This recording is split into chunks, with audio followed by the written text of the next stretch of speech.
कई लोग तो ऐसे हैं, उनको आज तक हनुमान चालीसा पढ़ना नहीं है, आज तक कोई चालीसा, चाहे गायत्री चालीसा हो, लक्ष्मी चालीसा हो, शिव चालीसा हो, पढ़ना ही नहीं आती। बस बैठ गए भगवान के सामने और पढ़ लिया आसन लगा के। नहीं नहीं नहीं, चालीसा पढ़ने का भी एक नियम है। अगर कोई लक्ष्य लेकर पढ़ रहे हो तो उसका एक नियम है। पूरी जिंदगी पढ़ते रहोगे तो भगवान की प्राप्ति नहीं है, पर लक्ष्य लेकर अगर पढ़ा है आसन से, जिस भगवान की चालीसा पढ़ रहे हो उसकी मूर्ति या उसका फोटो आपके सामने होना चाहिए। एक घी का दिया, अगर हनुमान चालीसा पढ़ रहे हो तो या तो घी का दिया जलाओ, वो भी गाय के घी का हो, भैंस के घी का मत जलाना। हनुमान जी कभी प्रकट नहीं होंगे भैंस के घी से। घी का दिया लगाइए अगर चालीसा का पाठ कर रहे हो हनुमान जी का। और बहुत ज्यादा संकट है, बहुत ज्यादा परेशानी है तो हनुमान चालीसा का पाठ करो तो तिल्ली के तेल का दिया लगाओ, काली तिल के तेल का दिया, तिल का तेल का दिया हनुमान जी के सामने आसन बिछाकर। बहुत तकलीफ है तो 3 पाठ प्रतिदिन करो और एक आसन से जितने समय 9 बजे अगर आप बैठते हो पाठ करने तो 9 बजे ही बैठना है। 11 दिन तक प्रतिदिन 3 पाठ रोज करो। एक पानी का लोटा, कलश, तांबे का जल अर्थात तांबे का लोटा हो, स्टील का लोटा हो, तुम्हारे पास जो कलश हो उसमें जल भरकर, एक सिक्का उसमें पटक कर, एक लौंग पटक कर प्लेट से ढक कर रख दो और प्रतिदिन बस टाइम पर बैठकर पाठ करो। 11 दिन पूर्ण होंगे, जिस कामना से आपने पाठ करा है बस वो सिक्का, वो लौंग कलश में से निकाल लो, जल का आचमन करो और जिस काम के लिए करा है वो जल उस प्रयोग में ले लो। उस प्रयोग, किसी से बात करने जाना है तो वो जल पी कर जाइए, कोई से हाथ मिलाना है तो वो सिक्का, वो लौंग अपने हाथ में रखिए, अपने साथ रखिए। कई लोग कहते हैं हम तो बहुत दिनों से हनुमान चालीसा पढ़ रहे हैं, हम बहुत समय से राम रक्षा स्तोत्र का पाठ कर रहे हैं, हम बहुत समय से ये कर। अरे तो उसको नियम से तो करो। हनुमान चालीसा का प्रागट्य केवल एक दिल से की गई स्तुति। हनुमान जी महाराज की स्तुति, राम जी महाराज की स्तुति तुलसीदास जी ने केवल दिल से करी थी, केवल मन से। और ये नहीं कहते कि हनुमान चालीसा पढ़ोगे तभी भगवान, नहीं नहीं, आप दिल से अगर भगवान को पुकार लीजिए, आप दिल से पुकारो उसको, वो आएगा। नियम है महाराज, बहुत ध्यान दीजिएगा। पंचमुखी हनुमान का एक स्मरण, पंचमुखी हनुमान का एक भाव। महाराज जैसे बहुत ज्यादा तकलीफ अगर व्यक्ति को हो गई है, बहुत कष्टमय जीवन चल रहा है, हार गए हर जगह से और तकलीफमय जीवन चल रहा है, तो पंचमुखी हनुमान का एक शिव महापुराण का और स्कंद पुराण का एक बड़ा सुंदर मंत्र है।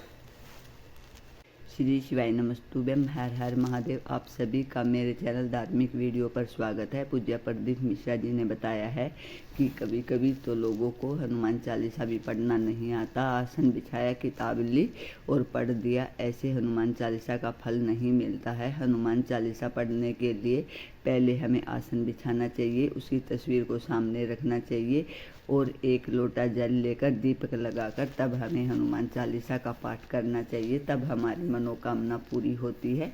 पूज्य प्रदीप मिश्रा जी के उपाय और कथा सुनने के लिए मेरे चैनल को लाइक, कमेंट और शेयर जरूर करें। उससे पहले सब्सक्राइब करें ताकि अगली वीडियो की नोटिफिकेशन आप तक आ सके। पूज्य प्रदीप मिश्रा के नए नए उपाय और कथा आपको मेरे चैनल पर सुनने को मिलेंगे। श्री शिवाय नमस्तुभ्यम, हर हर महादेव। एक बात हमारे साथ में बोले, ओम नमो हनुमते रुद्र अवताराय सर्व शत्रु संहारणाय सर्व रोग हराय सर्व वशीकरणाय रामदूताय स्वाहा। बस इस मंत्र को हाथ में काली तिल लेकर, एक जौ लेकर और गूगल लेकर, थोड़ा सा उसमें गाय का घी डालकर, कंडे को या अग्नि को जलाकर इस मंत्र का 11 बार 21 बार जाप कर कर अपनी कामना कर कर छोड़ दीजिए। कैसा भी रोग हो, बीमारी हो, कष्ट हो, दुख हो, तकलीफ हो, 21 दिन के अंदर वो आनंद आना प्रारंभ कर देता है। इस मंत्र, स्कंद पुराण का, शिव महापुराण का ये मंत्र मूल बच्चा पंचमुखी हनुमान सुख दे। और एक और चीज याद रखिए महाराज, यदि कोई काम के लिए जा रहे हो, कोई व्यापार के लिए जा रहे हो या नौकरी करने के लिए जा रहे हो और लगी नहीं रही, बहुत तकलीफ पा रहे हो, सर्विस ही नहीं लग रही, बहुत कष्टमय हो गया, तो निवेदन करूंगा 5 पीपल के पत्ते पर बेसन के 5 लड्डू घर में बने हुए, गाय के घी के 5 लड्डू रख लो। उस लड्डू के बीचों बीच एक आटे का दिया और उसमें तिल्ली का तेल डालकर इसी मंत्र का प्रयोग कर पंचमुखी हनुमान का किसी भी हनुमान के मंदिर में जाकर, दक्षिण मुखी हनुमान के मंदिर में जाकर उसको रख कर आ जाइए। इसके बाद आप उस काम के लिए जाइए, आपका काम सफल हो जाएगा। आपको किसी को नहीं कहना पड़ेगा कि हाथ जोड़ना नहीं पड़ेगा, किसी के पांव नहीं पड़ना पड़ेंगे, तुरंत काम होगा। बस इस मंत्र का स्मरण कर कर पंचमुखी हनुमान का भूतेश्वर जो मंत्र है वो सुख देने वाला, आनंद देने वाला, सहज नहीं महाराज, सुख की खान, आनंद की बात में महाराज। आप कोई बहुत बड़ा काम करने जा रहे हो, बहुत बड़ा यज्ञ अनुष्ठान, विवाह, शादी आदि फंक्शन करने जा रहे हो, 4 दिन 8 दिन के लिए आप घर से बाहर जा रहे हो और आपको लगता है कि घर में ताला कैसे लगाएं, तो निवेदन है एक तांबे के कलश में जल भर लीजिए और जल भरकर उसमें थोड़ी सी काली तिल डाल दीजिए। भूतेश्वर शिव का नाम लेकर, कौन से शिव का? भूतेश्वर, शमशानवासी भूतेश्वर शिव का नाम लेकर काली तिल डाल दीजिए, कलश को प्लेट से ढक दीजिए, घर के किसी भी भाग में उसको रख दीजिए। उसके बाद आप चले जाए। किसी की सामर्थ्यता नहीं है कि उस घर में कोई पांव रखा। श्री शिवाय नमस्तुभ्यम। अगर आप घर से बाहर जा रहे हैं तो पूज्य पंडित मिश्रा जी ने बताया है कि 1 लोटा जल लेना है और उसको कहीं पर रखकर